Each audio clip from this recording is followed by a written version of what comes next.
www.hazratfirozmemon.org ونصلی علی رسولہ الکریم۔ عید کے مسنون اعمال سنت کا طریقہ، اس پہ بڑے انعامات ملتے ہیں، اسے بند کر دیں۔ اس سے پہلے ایک جذب کا واقعہ مسجد اشرف میں بیان تھا، مجھے نہیں پتا تھا، دو واقعہ بتاتا ہوں، واقعات بہت ہیں۔ تو ایک طالب علم بیان میں آنے لگا، ایک دن اس نے خط لکھا کہ میں اپنے گاؤں میں ڈاکے مارتا تھا اور پھر یہاں بڑے ڈاکو سے ملنے آیا تھا۔ پہلوان گوٹ کے پاس ٹائم تھا اس ڈاکو سے ملنے کا، تو میں سوسائٹی میں آ گیا، اس کو پتا نہیں تھا کہ یہاں سیکورٹی وغیرہ کتنی ہے، تو وہ یہاں آ گیا کہ گھر دیکھنے کے لیے تاکہ وہ ڈاکو خوش ہو جائیں کہ بھائی پہلا ہی اس نے چانس دیا۔ تو کہا میں گھومتا گھومتا مسجد کے پاس آیا تو بیان ہو رہا تھا۔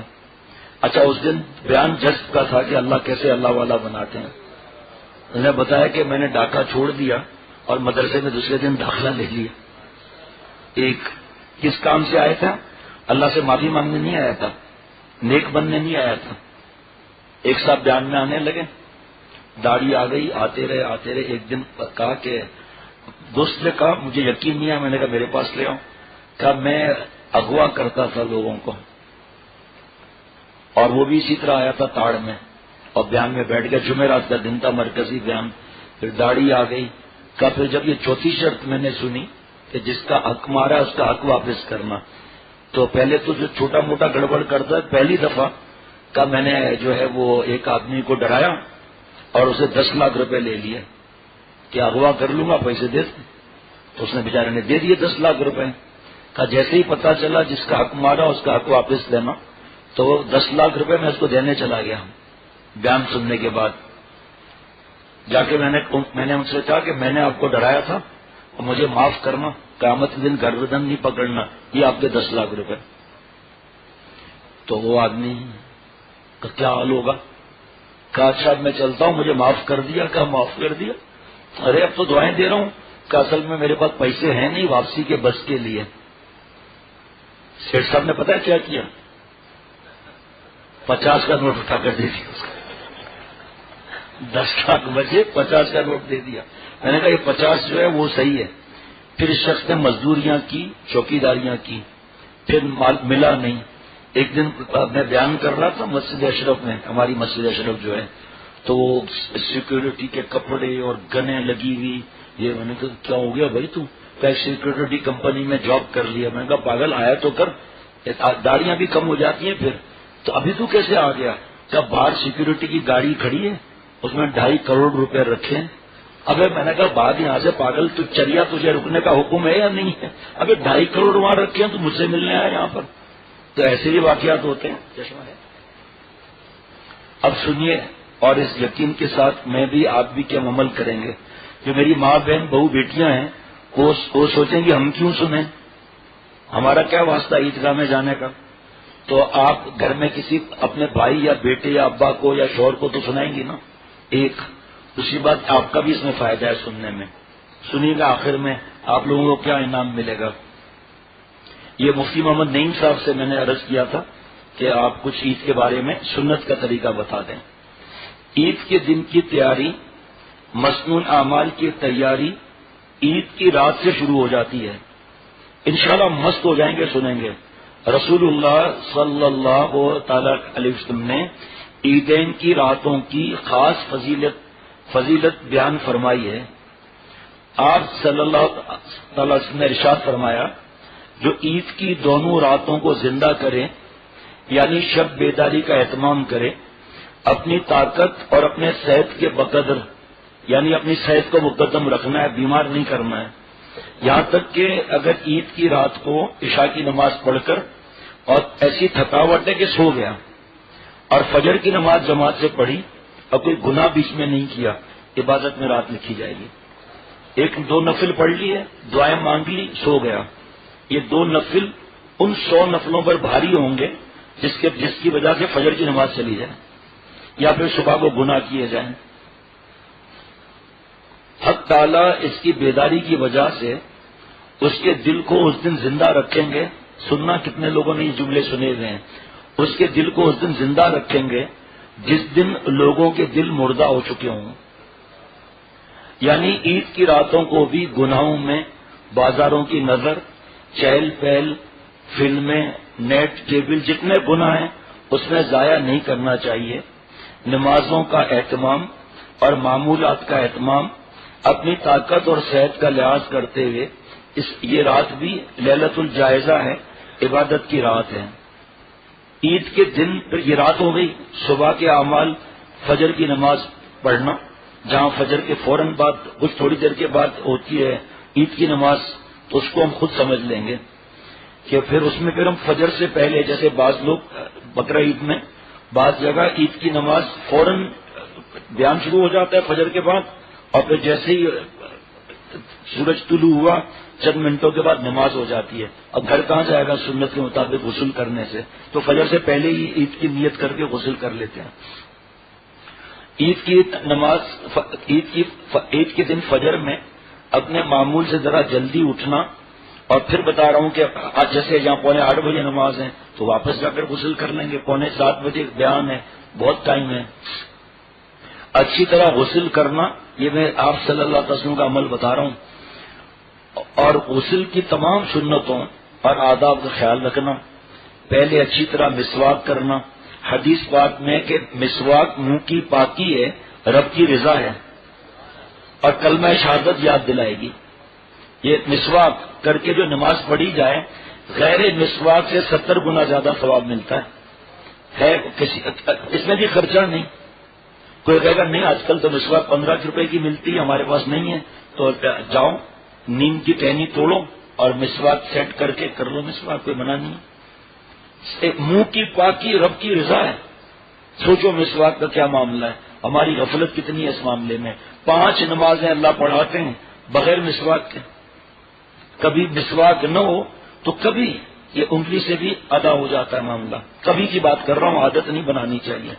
اور مسواک بالش برابر ہو مسواک، اور میری مسواک اس میں بیگ میں ہے، چلو یہ سمجھے مسواک ہے یہ. تو یہ انگلی نیچے آئے گی، 3 اوپر آئیں گی، اور یہ انگوٹھا نیچے آئے گا، اور اس طرح کر کے مسواک کرنا ہے. اس میں بھی 100 شہیدوں کا ثواب ملے گا. ایک بالش پر ہو، لڑنا نہیں. کوئی بالش پر زیادہ ہو تو کاٹ لے، لڑے نہیں. بیگم صاحبہ اتنی بڑی مسواک دے دی، ٹیڑھی دے دی، تو ٹیڑھی مسواک نہیں ہوگی تو کیا ہوگی؟ سیدھی بھی ملتی ہے، لیکن اس کا کوئی مطلب تھوڑی کہ ہم لڑیں.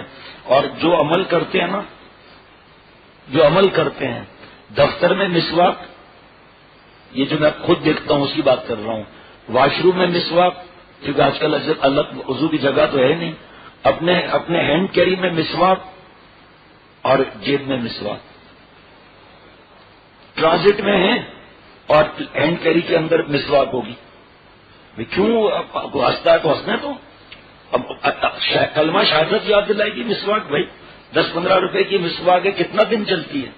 روز 1 روپیہ بھی خرچہ نہیں ہوگا. اور مسواک کھڑی اس طرح کرنا ہے کہ اوپر کا حصہ اس طرح کر کے کھڑا رکھنا ہے. مجبوری ہو تو پریشان نہیں ہونا.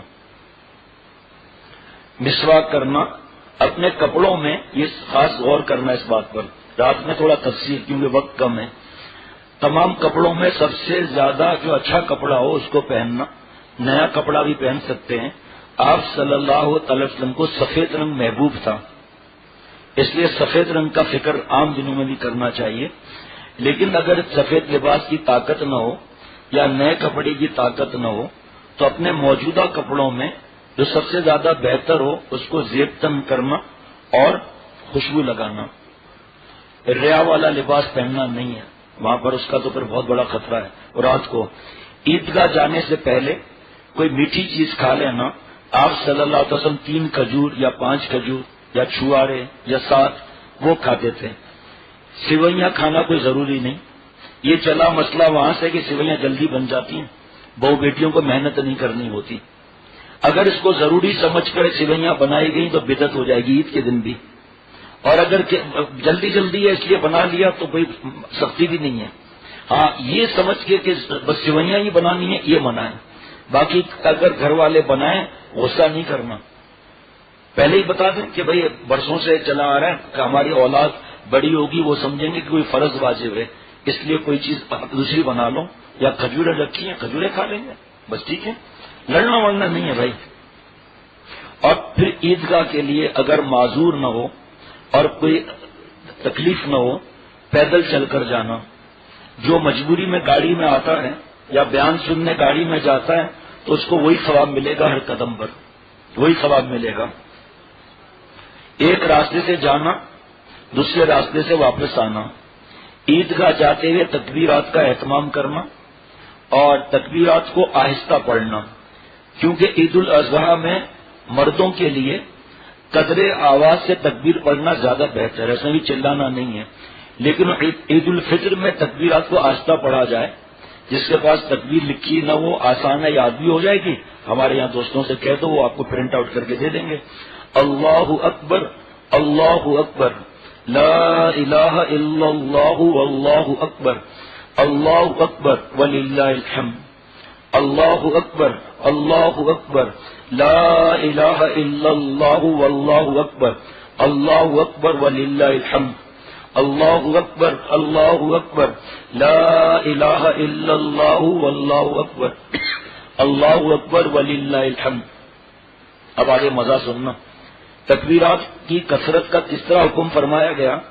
آپ صلی اللہ علیہ وسلم نے ارشاد فرمایا کہ اللہ تعالیٰ عید والے دن فرشتوں کو زمین پر اترنے کا خصوصی حکم فرماتے ہیں، اور وہ گلی محلوں کے کناروں اور موڑوں پر کھڑے ہو جاتے ہیں، اور جو مسلمان بھی تکبیرات پڑھتے ہوئے گزرتے ہیں ان کا نام رجسٹروں میں لکھتے ہیں، اور راستہ بدل کر جانے میں زیادہ سے زیادہ کیوں وجہ کیوں ہے کہ ایک راستے سے جاؤ دوسرے راستے سے آؤ؟ بھائی مجبوری ہو تو خامخواہ جھاڑیوں کے اندر سے نہیں گزرنا، یہ نہیں شیخ نے یہ کہا تھا، سنت کا طریقہ ہے۔ پتہ چلا گاڑی کو بھی ٹھکرا دیا، دیوار سے پار کر دیا۔ ایک عورت گاڑی چلا رہی تھی، اس نے دیوار توڑ کر پارک میں چلی گئی، وہاں سیٹ صاحب جو ہے وہ اخبار پڑھ رہے تھے، وہ گھبرا گئی، کہا ایکسکیوز می وہ صدر کا راستہ کہاں ہے؟ کہا یہ دیوار توڑ دے، پیچھے صدر ہی ہے۔ تو اس طرح دوسرے راستے کے لیے خامخواہ والد صاحب ہیں، ان کو آسان نہیں ایک راستے سے جا رہے ہیں، نہیں دوسرے راستے سے چلنا ہوگا۔ بھائی یہ ثواب کی چیزیں ہیں، اور ابا کا دل دکھانا گناہ کی بات ہے۔ بتا دے آدمی پیار سے، بتا دے ان کو کہ اب مجھے یاد دلا دیں، جس کو نوٹ کرنا ہو نوٹ کر لے پرچہ لے کر بعد میں۔ تو راستہ کیوں بدلا جائے گا؟ تاکہ زیادہ سے زیادہ فرشتوں کے رجسٹروں میں میرا زیادہ نام آ جائے۔ بھئی اس طرف سے آ رہا ہے تو فرشتوں نے نوٹ کر لیا نام، اب پھر جا رہا ہے اس طرف سے، پھر فرشتے نام نوٹ کر رہے ہیں۔ امام صاحب کے قریب ہو کر بیٹھنا، خطبے کو غور سے سننا، اور خطبے میں آپ دیکھتے ہیں بعض مساجد میں شور کتنا ہوتا ہے۔ میں خطبہ سن رہا ہوں، میں اپنے تعلق والے کو نہیں بول سکتا کہ ایسے نہ کرو ایسے نہ کرو، امام کہہ سکتا ہے، ہم نہیں کہہ سکتے، چچا بھی ڈانٹ رہے ہیں۔ خطبہ غور سے سننا، قریب بیٹھ کے جمعے کا اعمال بھی نکلوا دینا۔ کون ہے ساتھی جمعے کے اعمال نکلوانے کے لیے؟ حافظ فہیم یاد دلانا، جمعے والا پرچہ بھی رکھ لیں جس پر کتنا ثواب ملتا ہے 6 باتوں پر عمل کرنے کے لیے، اور رات کو یہ عرض کر دوں گا تاکہ یہ جمعہ سے ہی ہمارا ثواب شروع ہو جائے۔ ایک ایک قدم پر کتنا ثواب ملے گا وہ یاد رکھنا، صرف 6 باتوں پر عمل کر لیں، اور 6 کے 6 آپ سنیں گے حیران ہو جائیں گے، اور کئی نئی بات نہیں ہوگی۔ صاف کپڑے پہننا، غسل کرنا، جلدی جانا، پیدل جانا، مجبوری میں گاڑی موٹر سائیکل، یہ کون سی باتیں جو ہم نہیں سمجھ رہے۔ امام صاحب کے قریب بیٹھنا، خطبے کو غور سے سننا، جب قریب بیٹھے گا آٹومیٹک بیان جلدی مل جائے گا نا۔ یہ آداب خطبہ اور آداب عید میں سے ہے، یہ مختصر سے آداب ہیں کہ خطبے کو غور سے سننا ہے، یہ جو ہے وہ واجب ہے۔ یہ خطبہ سننا یہ واجبات میں سے، کیونکہ احادیث میں جو بھی خطبہ جمعہ یا دوسرا آتا ہے اس کو غور سے سننا یہ آداب خطبہ اور واجبات خطبے میں سے ہے۔ خواتین کہہ رہیں گے ہمارا تو نام ہی نہیں آیا، شیخ کہہ رہے تھے ہمارا بھی فائدہ ہے۔ میری بہو بیٹیوں سن لو اور اپنی بہنوں وغیرہ کو بھی سنا دو۔ اے میری ماں بہن بہو بیٹیوں، اپنے گھر میں رہ کر اپنے گھر کے بچوں اور مردوں کی عید کی تیاری میں معاونت کریں گی، اللہ تعالیٰ ان کو عید گاہ کے سارے راستوں کا ثواب گھر میں تیاری کرنے پر عطا فرما دیں گے۔ میری ماں بیٹیاں خوش ہو جاؤ۔ یہ جو بہت سی عورتیں کہتی ہیں نا کہ ہم تو رمضان میں پریشان ہو جاتی ہیں، پہلے رمضان میں بتانا تھا، آج اللہ کہلوا رہے ہیں کہ جو عورتیں کہتی ہیں نا ہم تو سحری اور افطار اور کھانا، ہم کیا عبادت کریں، تو آپ پیارے شیخ فرماتے تھے جب آپ افطاری کا تیاری کر رہی ہو نا تو غیبتیں مت کرو، فضول باتیں مت کرو، اپنے جسم کو مت دکھاؤ، اپنے بالوں کو مت دکھاؤ، نامحرم سے باتیں مت کرو، ذکر کرتی رہو، جو صورتیں یاد ہیں پڑھتی رہو، اور اگر نہیں بھی پڑھ سکی لیکن آپ کی وجہ سے مردوں کو عبادت کا صحیح موقع ملا، صحیح افطاری ملی، آپ کا ثواب اتنا ہی لکھا جائے گا کہ آپ نے مدد کی۔ اس میں بھی حضرت مفتی صاحب فرما رہے ہیں کہ اے میری ماں بہن بہو بیٹیوں آپ کو اتنا ہی ثواب ملے گا۔ اب اس جملے پر ہماری بہو بیٹیاں خوش ہو جائیں گی۔ مفتی صاحب نے فرمایا کہ جن کو ہوم ڈیلیوری کی سہولت حاصل ہو پھر انہیں دکان پر پہنچ کر دھکے کھانے کا کیا فائدہ، لائن لگانے کا کیا فائدہ؟ تو شریعت میں مردوں کو آنا ہے مسجد کے اندر یا عیدگاہ میں، عورتوں کے لیے تو حکم نہیں ہے۔ اب عورتیں جو بچوں کے کپڑے صحیح کیے، بابا کے، بھیا کے، شوہر کے، وقت پر ملا، کوئی صاف ستھرا کپڑا ملا، نیا کپڑے میں 50 اسکریچ لگے وہ سلوٹیں ہیں اس کو ٹھیک کیا اور تیاری کی، ابا شوہر صاحب جلدی، اور دیر ہو گئی بیان شروع ہو جائے گا، سب چیزیں تیار، موزے تیار، چپل تیار، آپ بتاؤ دل سے دعا کتنی نکلے گی؟ اور آپ کی وجہ سے جلدی پہنچے۔ بعض خواتین ہوتی ہیں چھوڑ دیتی ہیں کہ بوڑھا باپ ہے خود کرے گا بیچارہ، اماں حیات نہیں یا اماں بوڑھی ہے۔ بیٹے نے پوچھا ماں سے کہ اماں یہ استری کا فائدہ کیا ہے؟ کیا بیٹا جو کپڑوں میں سلوٹیں ہو جاتی ہے نا، جو کپڑوں میں اس کو یہ استری دور کرتی ہے۔ کہ اماں پھر دادی کے چہرے پر اتنی سلوٹیں ہیں اس کو کیوں نہیں ٹھیک کرتی؟ بوڑھی دادی بیچاری جھریاں پڑی ہوئی تھی کہ اس کو بھی ٹھیک کر۔ اللہ تعالیٰ مجھے www.hazratfirozmemon.org